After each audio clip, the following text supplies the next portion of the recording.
Ah, there you all are, ready for today's episode of Snap's Journey to Find a Mate.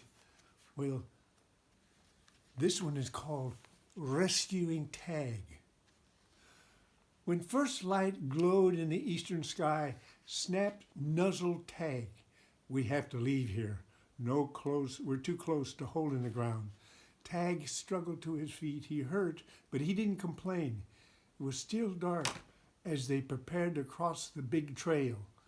They were startled by the appearance of two huge yellow eyes rapidly coming at them.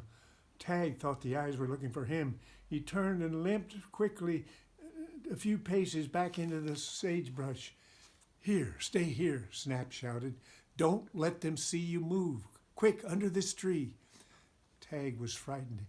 He'd already had one deadly encounter with the bigs yesterday. He was torn between running away from the yellow eyes and listening to the alpha wolf. The thought of being alone in the hostile terrain motivated him to quickly hop back and join Snap, who was already out of sight under the juniper. Snag crawled in beside Snap. They lay flat on the ground beneath the tree, avoiding the gaze of the oncoming log. Soon, the big eyes swept past them, making a roaring, growling sound as they did. The two small red eyes rapidly disappeared into the still dark morning. All was quiet once again. "Let's get across into the grove before the yellow eyes come," Snap said, stepping out under the hard trail's black surface. Tag hopped across and into the grass on the other side. Snap caught a pair of rabbits and brought one to Tag, who had settled under the low branches of a pine. He resisted the urge to howl for fear his call would attract the bigs camping nearby and the hole. It was a cold following night when the pair arrived at Scott Mountain, a couple of miles east of Crater Lake. Temperatures at these altitudes were telling the wolf and the coyote that winter was arriving. At the eastern foot of the mountain, Snap and Tag settled into a comfortable pocket in a clump of boulders piled on the sides of a cliff that sheltered them out of the sharp wind. Tag's leg was recovering slowly. "I'm back to my old self almost," he said, dropping a blue goose at the big wolf's feet. "Ah," Snap moaned.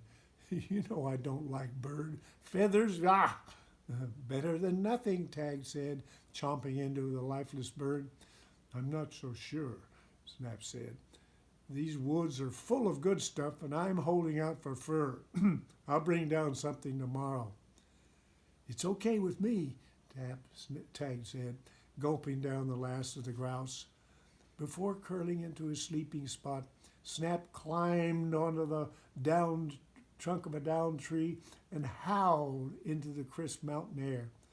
Nothing without waiting for response, he settled down for the night. Tag took the same log and howled as loudly as he could, and was surprised when a returning howl was nearby. Standing in the mid-semi-darkness in a patch of sorrel was a pair of female coyotes.